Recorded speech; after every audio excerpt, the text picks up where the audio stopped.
The healer's heart. The first time I saw him, he was dying.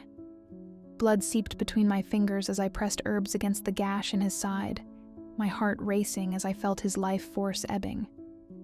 The stranger had collapsed at the edge of my garden just as dusk painted the sky in violet hues, his armor dented, and his sword still clutched in his trembling hand.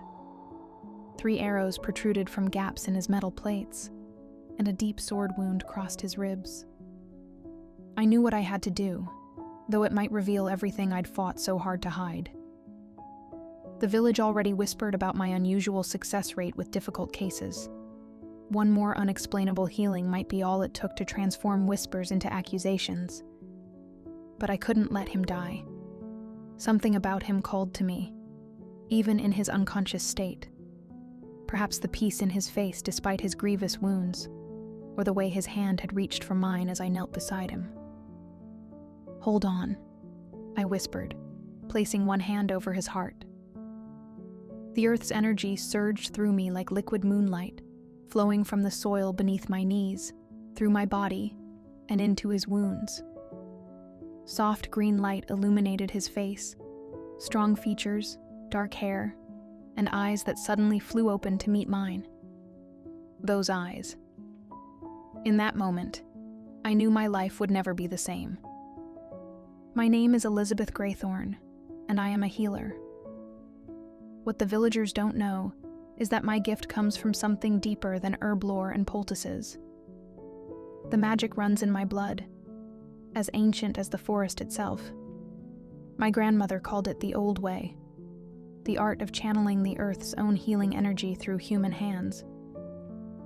The stranger, I would later learn his name was Geoffrey Alden, survived that night, though healing him had drained me more than I'd expected. The multiple wounds and their severity had required more power than I'd ever channeled before. When he finally woke 3 days later in my cottage, the questions I dreaded never came. Instead, he simply watched me with those intense eyes as I changed his bandages, his calloused hand catching mine. "Thank you," he said, his voice rough but warm. "I've never seen healing like yours." I pulled away, busying myself with my herbs. "Rest. You're still weak." "I've rested 3 days, or so you tell me." Geoffrey tried to sit up, wincing. "I think that's enough time to at least learn the name of my savior." Despite my reservations, I found myself smiling. Elizabeth, he repeated, as if tasting the word. "I am Geoffrey Alden, once a knight of the Western Realm. Now," he gestured to his battered armor in the corner, "now just a wanderer, it seems." "What brought you to our woods in such a state?" I asked, unable to contain my curiosity. His expression darkened. "Bandits, but not ordinary ones. They knew who I was, knew I was coming. Someone wanted me dead." That explained the quality of his wounds. Not random battle injuries, but calculated strikes meant to kill. Who would want that? "The list is longer than I'd like," he admitted. "I've made enemies serving various nobles, speaking against corruption when I should have stayed silent. The latest was Lord Edmund Blake. I discovered he was taxing his people into starvation while claiming raiders had stolen the grain. When I gathered evidence and threatened to expose him to the king's justice, he stripped me of my position. I fled, but his men have been hunting me since." The name sent a chill through me. Lord Blake's lands weren't far from our village, just 3 days' ride to the west. His men might still be searching. "You're safe here," I said firmly. "Our village is small, easily overlooked, and few venture into these woods without good reason." Over the next few weeks, as Geoffrey recovered, I discovered that having someone else in my small cottage changed everything. The spaces that had felt comfortable in its solitude now hummed with his presence.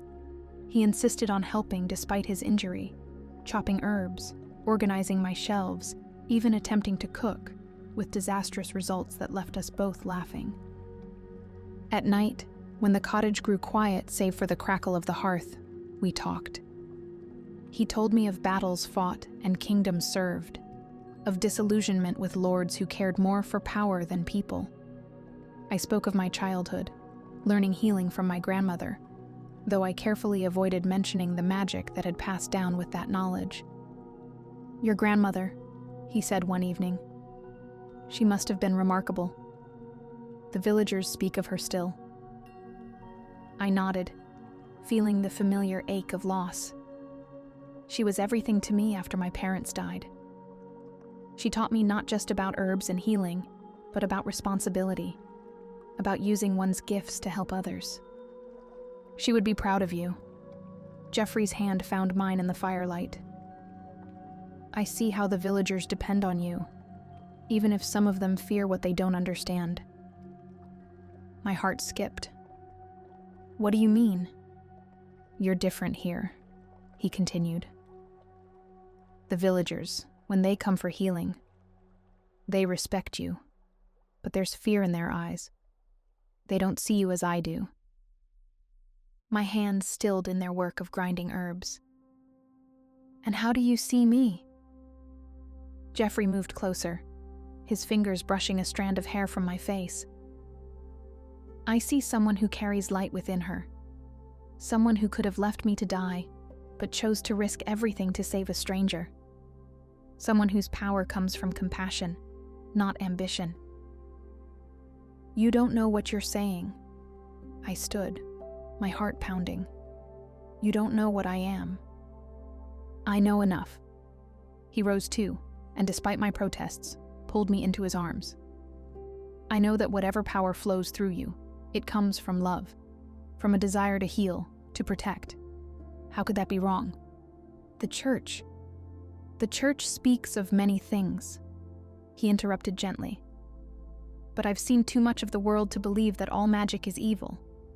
Your gift heals. It saves lives. That's all I need to know." I wanted to believe him. More than anything, I wanted to trust that someone could know all of me and not turn away. But fear had been my companion for too long. That night, alone in my bed, I heard the whispers of the earth growing stronger. Something was stirring in the ancient woods, something that made the protective runes around my cottage pulse with warning. The magic itself felt different, darker, hungry. I knew then that my peaceful life was about to change, one way or another.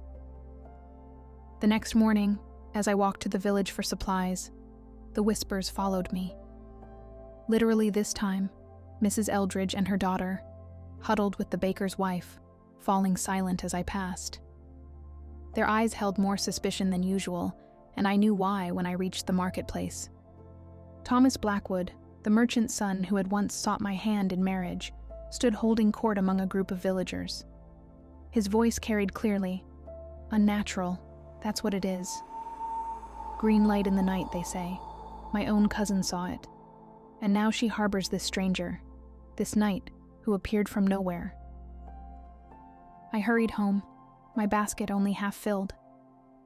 Geoffrey was in the garden when I returned, shirtless as he split wood for the fire.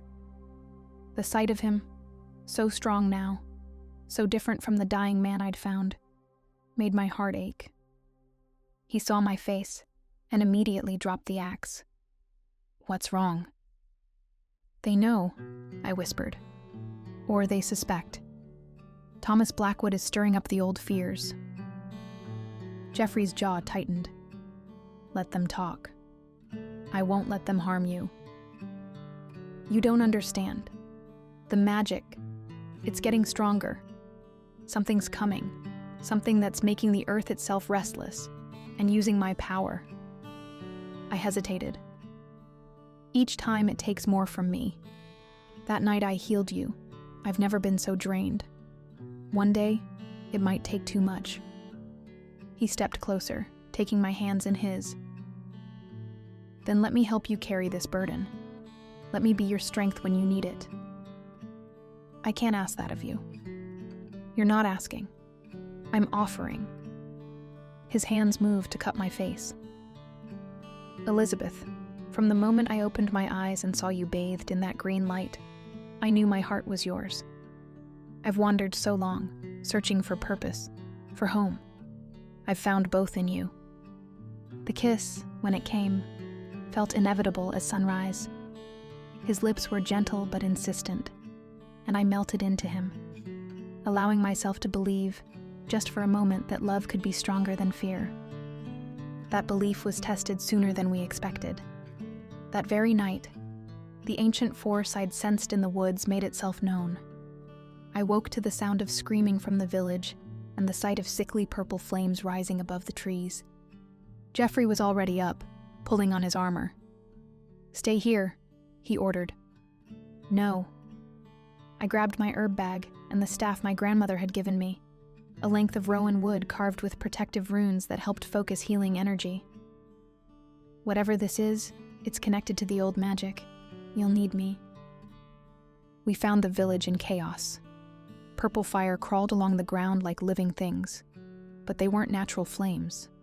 They were manifestations of corrupt magic, burning not flesh but life force itself. Already, several villagers lay unconscious, their faces ashen. At the center of it all stood a figure in a black cloak, wielding magic that felt like a twisted reflection of my own. Thomas Blackwood lay at the figure's feet, barely conscious. "So," a feminine voice emerged from beneath the hood. "Another earthbound healer survives. I've been searching for you, sister."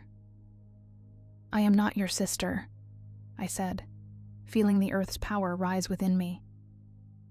"What do you want?" "Want. I want what was stolen from us centuries ago. The right to practice our arts openly, to rule instead of heal, to take instead of give." The figure threw back her hood, revealing a face that might once have been beautiful, before bitterness carved its lines. "Join me, and we can show these villagers what real power looks like." With a shock, I recognized her from my grandmother's teachings. "Lady Blake," I breathed. "Edmund Blake's grandmother. You disappeared decades ago." "I went seeking true power," she corrected. "The old families. They taught us to heal, to serve, to bow and scrape before those who feared our gifts. But I found another way. The earth's power can take as well as give, can destroy as well as create." "That's not what magic is for," I said, raising my staff. The runes carved into it glowed with familiar green light. "It's a gift, not a weapon." She laughed. "Then you'll die with them. Your grandmother was just as foolish. She refused to join me, too, decades ago. I had hoped you might be wiser." The battle that followed would live forever in village legend, though few understood its true nature. As Geoffrey led the villagers to safety and fought off the corrupted shadows Lady Blake summoned, I faced her magic with my own. Green light clashed with purple, healing against destruction, giving against taking.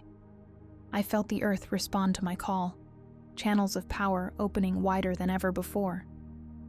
But she was right about one thing. Using so much magic was killing me. My vision darkened at the edges, my strength failing. Then I felt hands on my shoulders and Geoffrey's voice in my ear. "Take what you need." "I'm here." Something new flowed through our connection. Not the earth's power, but human strength freely given. Love, trust, and determination poured into me, and I understood suddenly what my grandmother had tried to tell me about the true source of healing magic. It wasn't just about channeling the earth's energy. It was about connecting, about the strength found in bonds between people. The green light blazed brighter than ever, not just from my staff but from the ground itself. Roots burst from the earth, wrapping around Lady Blake as nature itself rejected her corrupted power. Her screams cut off as the earth reclaimed her, leaving only a scatter of purple embers that quickly faded to ash. I swayed on my feet, and Geoffrey caught me. Through blurring vision, I saw the villagers emerging from their homes, Thomas Blackwood among them. I waited for the fear, the accusations. Instead, Thomas dropped to his knees. "You saved us," he said simply. "All this time, we feared your power, and you used it to save us."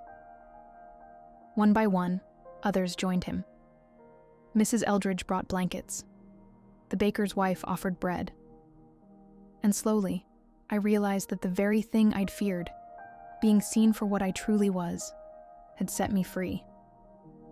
Later that night, as Geoffrey and I sat in my garden under the stars, he asked, "What now?" I looked at our intertwined hands, still faintly glowing with shared power. Now we heal. The village, ourselves, the land itself. Together. Lady Blake's corruption will take time to cleanse from these woods. Together, he agreed, pulling me closer. My wandering days are done, Elizabeth Greythorne. Where you are is where I belong. What about Lord Blake? His men will still be hunting you. Geoffrey smiled. Let them come. After tonight, I think they'll find this village has unexpected protections. And perhaps it's time the king heard the truth about the Blake family's dealings. I kissed him then, under the light of the moon that had witnessed so much magic. But the greatest magic of all was this: two hearts becoming one, a love that could overcome darkness, and the simple truth that in finding one another, we had both found home.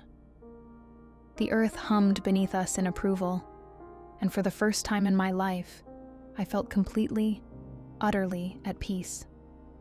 My power was no longer a secret to hide, but a gift to share, and in Geoffrey's arms, I finally understood that the greatest healing magic of all was love itself. As we sat there in the quiet of the garden, watching the stars wheel overhead, I knew that whatever challenges lay ahead, we would face them together. Knight and healer, warrior and witch, two souls bound not by magic or duty, but by choice and love. And in the end, that was the only magic we needed.